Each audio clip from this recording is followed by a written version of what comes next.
দেখছেন সবার খবর, সবার নজর, বার্তা এক নজর।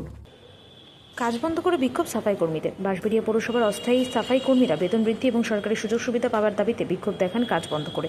সরকারি হলিডে বা বিভিন্ন ছুটির দিনে পয়সা আমাদের দিতে হবে। তাদের দাবি, সরকারি হলিডে এবং বিভিন্ন অনুষ্ঠান বা দুর্গাপূজা, কার্তিক পুজো সহ বিভিন্ন পুজো ও মেলাতে আমাদের দিয়ে অতিরিক্ত কাজ করানো হলেও পয়সা দেওয়া হয় না। বহুদিন ধরে আমরা পৌরসভায় জানিয়ে আসছি, বর্তমানে ওই টাকায় আর সংসার চলছে না। আমরা মজুরি বাড়াতে হবে, আমাদের মাসের প্রথম দিকে আমাদের মাইনে দিতে হবে। একাধিক দাবি নিয়ে তারা বেশ কয়েকদিন ধরে আন্দোলন করছেন। গত সোমবার থেকে সপ্তাহের প্রথম দিন তাই বাঁশবেড়িয়া পৌর এলাকা জুড়ে কাজ বন্ধ রেখে বিক্ষোভ দেখাচ্ছেন অস্থায়ী শ্রমিকেরা।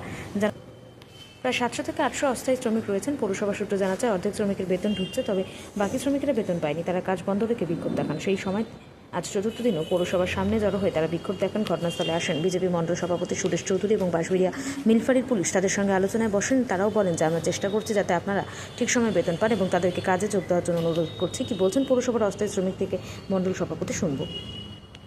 কি আলোচনা হলো? বলেছি দুপুরে একটার সময় আমরা আসবো, ইও সাহেব থাকবেন, এফও ম্যাডাম থাকবেন, আমরা এনাদেরকে নিয়ে এনাদের ডিমান্ড আছে এটা নিয়ে আমরা কথা বলবো, জানে এদের পেমেন্টটা টাইমে হোক, এই নিয়ে আমরা একটার সময় সবাইকে নিয়ে বসবো। কি কি দাবি আছে শ্রমিকদের? মূলত এনাদের দাবি, মেন দাবি আছে এদের পেমেন্ট যেটা রয়েছে মাসে, যে 1 থেকে 15 তারিখ 10 তারিখ মধ্যে যে পেমেন্ট হওয়ার কথা, ওই পেমেন্টটা কোনো দিন টাইমে হচ্ছে না। তাই জন্য এরও তো সংসার আছে, সংসার চালাতে যেখানে এখান থেকে মুদিখানা বা যে কোনো জায়গা থেকে যে এরা নিয়ে আসে মালপত্র, সেখানে পেমেন্ট দিতে এদের খুব অসুবিধা হচ্ছে। এদেরও ছোটো ছোটো বাচ্চা আছে, স্কুলে পড়ে, টিউশন পড়ে, খুব অসুবিধার মধ্যে এদের সংসার চলছে।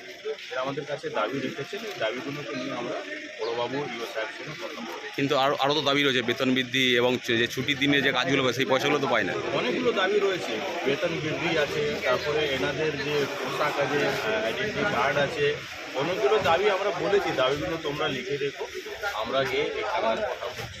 তাহলে কবে থেকে কাজ চালু হবে সে বিষয়ে আলোচনা হলো? আজকে যদি একটার সময় সব মিটে যায়, কাল থেকে এরা সবাই কাজ করবে। কি নাম আপনার? আমার নাম সুরেশ চৌধুরী, বাঁশবেড়িয়া বিজেপি মন্ডল সভাপতি। হলো কাল থেকে কি আপনারা তাহলে আবার কাজে ফিরছেন সবাই?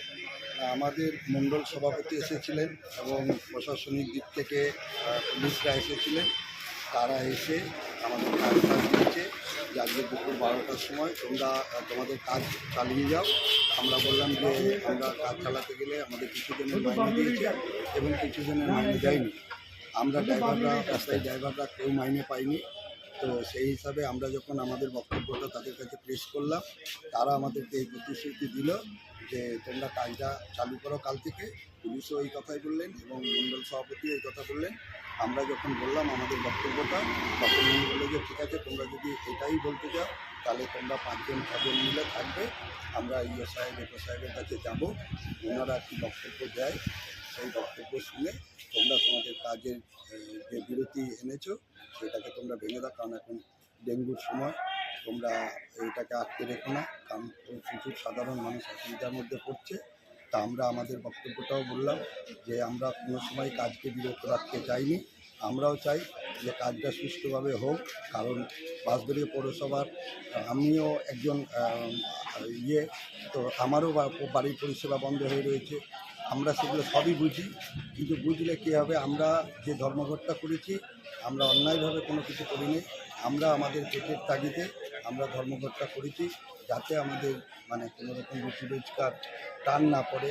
আমার বাড়িতেও 4জন 5জন করে ফ্যামিলি আছে, সেই ফ্যামিলিদের দুটো অন্ন জোগানোর জন্য আমরা এই কাজটাকে বেছে নিয়েছিলাম। তাহলে কাল থেকে আপনারা কাজে ফিরছেন? আমরা এখনও কথা দিতে পারছি না যে আমরা কাল থেকে কাজে। এখন মণ্ডল সভাপতি এবং প্রশাসনিক দিক থেকে যে পুলিশ এসেছেন, ওনারা আমাদেরকে আশ্বাস দিয়েছেন যে তোমরা 12টার সময় এসো, এফও ইও সাহেব থাকবেন। কি নাম আপনার? হ্যাঁ, আপনার নাম কি? আমার নাম হচ্ছে স্বরূপ মণ্ডল।